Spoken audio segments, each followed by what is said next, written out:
Okay, kids, we are studying extreme values of functions, and this is day 2, 4.1, extreme values of functions. So what you learn about the absolute, global, and local relative extrema, the extreme value theorem, evaluating the derivative defined extrema, and using what we call the candidates test, and it's usually done on a closed interval for a function that's continuous.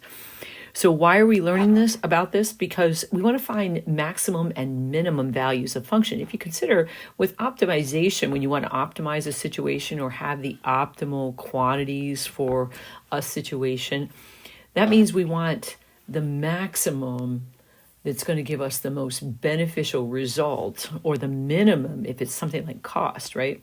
You want the minimum cost, but you want the maximum profit. So that's an important issue in real life problems. So first thing we're going to do is you're going to stop the video and you're going to do this warm up. I know it's the second warm up, but you want to find the first derivative of each of the functions. Now, I'm going to leave this on here, and you have about 10 problems to do. You're going to find the derivatives first for number 1 through 4, and then you're going to be working on matching the derivative table with its function graph, and then you'll looking at limits. You'll be looking at limits of functions as x approaches a particular value. Okay.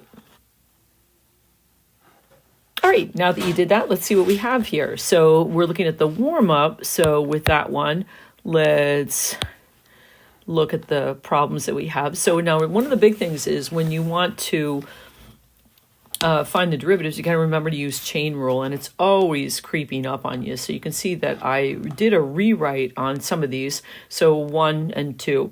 And then I also looked at ln of x as if it's u for number 3. And you can see, go over your answers for these derivatives. As I said, we've already gone over this, so we're just reviewing it. We're going to review this practice so that we can continue to use it in this section to find our maximums and minimums. So working with derivatives.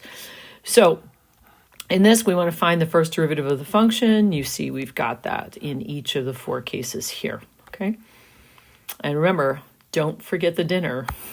All right, so then on this next part, you had to match the derivative tables with their respective. Let me see if I can move these out.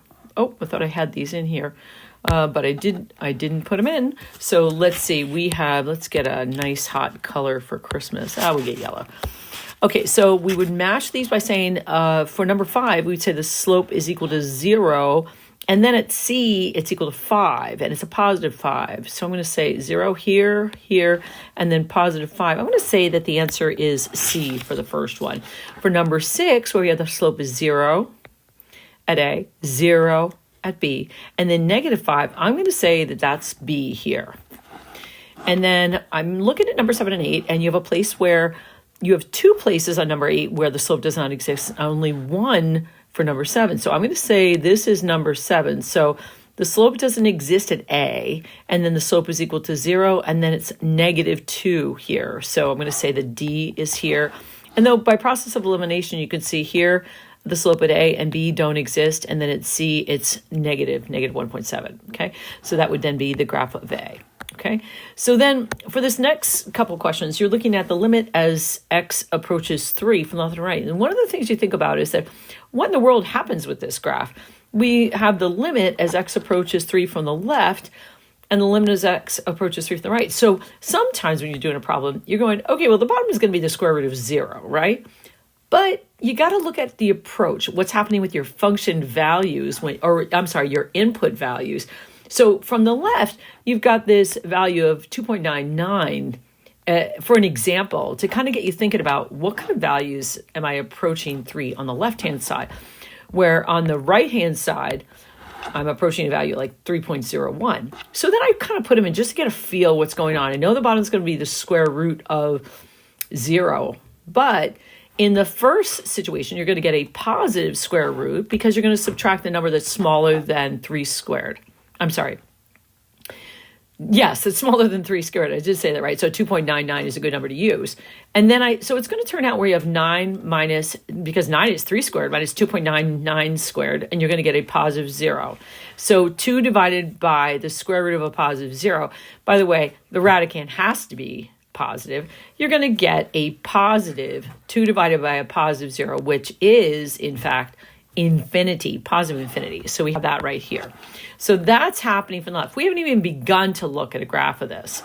Then for the one on the right, we've got as x approaches 3 for the right. Then when you look at it, you get in this situation, well, we have put 3.01 in there and we get a negative 0 because we have 3 squared, 9, minus 3.01 squared, which is bigger than 3 squared. So we get a negative 0 in the denominator. So we can't do that. We can't approach 3 from the right-hand side. And that we would just say it does not exist, okay? We're going to have an imaginary number underneath the radicand, and we can't do that. Okay, so now what is the domain of f of x? And we go back to pre-calc or algebra 2 or wherever, and then you go, oh my goodness. So the domain, remember that the square root of 9 minus x squared, 9 minus x squared must be greater than, not even equal to 0. So we'll talk more about that. But in this case, the domain is only going to be from negative 3, not including negative 3, to 3. Okay, so you can see why we're cutting it off there at 3. So you're not coming in from the right-hand side. There's no road to drive in on. The function is just going to go to infinity at 3, and you're going to ride in on that road from the left-hand side only. These are those times when we get right to work with the calculus, and we often forget about these algebraic concepts that we need to work with. Okay, and you can if you wanted to do this like so, and then you would get then we would say that x squared, let me turn this around, x squared is less than 9. And when you take the square root of both sides, recall that you're going to get the absolute value of x is less than 3, which converts as negative 3 is less than x is less than 3. Okay, just a little algebra stuff. Okay, we're going to go on with this, and I'll let you pause and look at some of the answers for these, because you really need to review some of these rules here, what extreme values are, and what's meant when we say the absolute maximum value. It's if and only if, and that means a biconditional. All of the values for f of x are less than or equal to f of c, that one value. Now, there's a reason why we say less than or equal to, because it leads to, there is a trivial case that we'll talk about as well. And then the absolute minimum value, if and only if, another biconditional, all of the function values f of x are greater than or equal to f of c. So f of c, again, is going to be the minimum. Okay, so we have absolute or global minimums and maximum values are called absolute extrema. So I might just use that instead of saying mins or maxes. But we often, you hear how I just said that, we often omit the term absolute or global, and we just say max and min. Okay, usually if we're saying max or min without the absolute or global, we don't mean locals. But sometimes the wording can be a little off, and you want to say to yourself, well, do they mean local or do they mean global, or what are they saying here? Hopefully it's clear. Now, the extreme value theorem says, now you have to, again, another conditional statement. If f is continuous on a closed interval AB, then f has both a maximum and a minimum value on the interval. So if you consider this rope and we're holding it up here, and then somebody lets it swing down, and then you have another person. So one person is over here holding it up, and they're like, I got it. There's a lower point, and then they're holding it at a maximum point, right? They're holding it right there. The body is coming down like this. It looks kind of funny. But holding it, and then you got another person over here holding this rope, and they're holding it here and here. They're really spread thin, you can kind of see. But they've got it on here and here. So you can kind of see as they're holding the rope, then that rope is kind of dangling in such a way where you can see the maximums and the minimums are the interior points at those points you see here and here. Then the same way with max and min at endpoints, you can see clearly that piece of rope, if you stretch it out and you got one person holding on the right, one person holding the left, there is definitely a maximum and a minimum point on the graph, okay? So then both of the other two, if you notice them, you have a max at an interior point and a minimum at an end point. On the last diagram, you've got a maximum up here and you've got a minimum on this, an interior point. So you've got an end point. So the reason why I went over these is because you've got to understand that your maximums could occur at the interior of a function, or they could occur on the end point. So you got to check them both out. Okay, we're going to look at another graph here where you see that the endpoints, and you have an absolute minimum, no smaller value of f anywhere, also a local minimum. So remember, your endpoints can be local minimums or local maximums. Okay, you can see these two endpoints are both local minimums, but they're endpoints. They are the lowest value in that nearby neighborhood, okay?